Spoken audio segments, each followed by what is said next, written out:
Hello. So I wanted to share something with you that may support you during this temporary disorientation. And I say temporary because, as you know, very few things are permanent in life, and most things change form, including times of panic and uncertainty, right?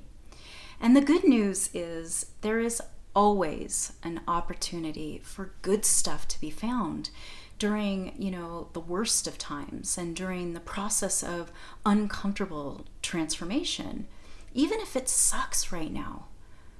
But right now, we are in the uncomfortable phase of transformative disorientation. And I want to speak into the discomfort, maybe to offer intuitive sense into the confusion and to offer insight on why some people are maybe doing things that, seem a little irrational or disappointing to you, or maybe they're making choices you would not be making. Well, when we are hit with something shocking and there is a triggering event like a sudden relationship loss or a financial loss or a death or a big disappointment of some kind, or even a health crisis, or a bunch of things happening all at once, like what we're dealing with right now, what is happening right now. Disorientation is not only normal but necessary for growth. So when there is an opportunity for change, meaning when you are being given an opportunity to transform your old ways, it's really like an earthquake to the status quo of your life. And the ground shaking is shocking and gives rise to feelings of disorientation. And most likely, you will grasp for something. Some people will grasp for toilet paper, and some people will grasp for judgment of those who grasp for toilet paper. And some people will grasp for statistical data and sound knowledge. Some people will grasp for prayer. Some will grasp for creative art projects. We all grasp for something. And disorientation makes us all go a little bit or very unconscious. And even if you think you are not going unconscious, there is a little piece of you that will go unconscious to help you cope and not feel the pain of what is really going on. So what I mean is when you're in actual physical danger, disorientation helps to soften the blow of the sudden shock of what's happening, to force you to slow down, or in some cases, stop completely. Or in some cases, it'll help you to move quickly to assess the situation so you can get yourself to safety. Well, when you are disoriented, fear kicks in and your nervous system reacts in whatever way it does, sometimes with no logical reason. So I want to make a distinction between real physical danger in the moment, such as, if you're climbing up on a step ladder, and you have a physical accident, such as you fall off that ladder, versus perceived danger, imagined in the mind by the one who is perceiving something, whether they hear it or read it in the news, fear kicks in, right? So two different things. But depending on the person, the fear is very real to them. And as odd as it may seem to you, the person will reach or grasp for what is available to grab onto. And in fact, there's really like 7+ billion ways to respond or react to a collective crisis, and we are seeing it worldwide for the first time in our lives. So when you see so many people around you reacting differently, if you're not mentally and emotionally balanced or well practiced in, responding to emergencies or even adversity, it can amplify uncertainty and fear levels even more, which actually includes you being fearful of other people's reactions and judging others for being fearful. So we really do all have a little fear in us, and now is a perfect time to see how we separate from one another, via fear. So, sorry, I'll go on a tangent. So I want to get back to disorientation. When there's a shocking event or a disruption to the status quo, disorientation happens. And I can only speak from my own experience and from my own points of view that the disorientation phase is a predictable and normal phase. So when I'm guiding my clients through a transformational process, confusion, resistance, fear almost always comes up and bumps up against a new idea or a new concept and results in disorientation. So just hearing this may maybe make you want to check out a little or reject the idea or want to, click on something more exciting, something more uplifting, and I totally get it. I just have so much experience in navigating real physical disorientation, from having a lifelong history of seizures.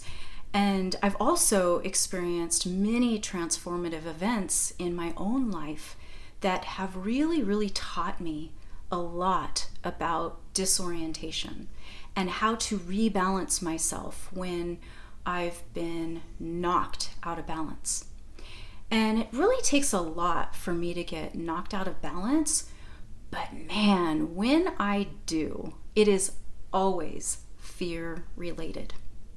I mean, right now, I'm feeling my little fear bits all over the place and other people's fear too. And the strangest and most surreal thing for me at this time is witnessing a forced transformational opportunity happen for all of us, all at once. So I kind of want to give you a peek into what I see going on right now during this opportunity. Now, not everyone is going to see this time as an opportunity, but that's okay, because you know what? Everyone is on their own path, and I really believe there are 7+ billion perspectives. But the main takeaway here, and my intention, is to bring to surface and shed some light on the unseen energetics, specifically in the temporary but normal and necessary phase we are in right now, which is disorientation. And how I can do that is to share with you what I see is happening in the deeper layers. So there is a voice of confusion crying out, and how it sounds is different and is perceived differently to the inner mind and body of people. I mean, most people are asking more questions than there are answers, and there's a lot of noise and distortion. And the ones who sound very confident, whether they are the top scientists or the most, outlandish conspiracy theorists, truth is, no one knows the answer. And that's the plot twist we are all dealing with. No one knows. And if they say they know, they are hiding behind their own fear of the unknown. I mean, people are grasping at so-called certainty in many different forms. And honestly, I'm not concerned with what people grasp for, because I know everyone is dealing with disorientation in their own way. And I'm not going to argue with how someone does it. The last thing we need is false control and trying to control others right now. That kind of defeats the purpose of getting to the core of the matter, right? So the deeper voice I am offering you to listen for during this phase of disorientation and during the next phases of transformation, including the birth of a new world we are going to be living into in the coming years, is how the energetic voice of shame and guilt is used to control you, and how you use shame and guilt to control and judge others. I have learned that even judging how others are coping with this situation is a sneaky way to distract myself from the discomfort of my own disorientation and uncertainty. Right? The most uncomfortable thing I have to say right now is we're all tricksters to even ourselves. I mean, we are living in a paradoxical time where everything is contradicting itself. And we are going through a very real process of disorientation. So we can, if we choose, find what is really optimal for our personal and interpersonal evolution. I mean, this is not a time to get polarized in our thinking. Otherwise we won't come up with amazing, creative solutions for really how this goes down. It's a great time to take the opportunity to address our addiction to avoiding discomfort and to see how the energies of shame and guilt drives almost all of our decisions. So I'm going to be looking for opportunities rather than asking, when is this going to be over and who's to blame, right? I'm not interested in shaming someone for grasping for comfort or using guilt to, beat people over the head with hard facts and data. People are disoriented, and just like when you come up to a person who, just fell down on the street, you're not going to kick them while they're down. And I know I have been mindless and petty in the past, and I have had others be mindless and petty towards me. I mean, let's face it, we've all been there. So I feel like that's all I really want to say right now. I'll probably say more in the coming weeks and months and years. But for now, that's all I have to say. From my intuitive heart to yours.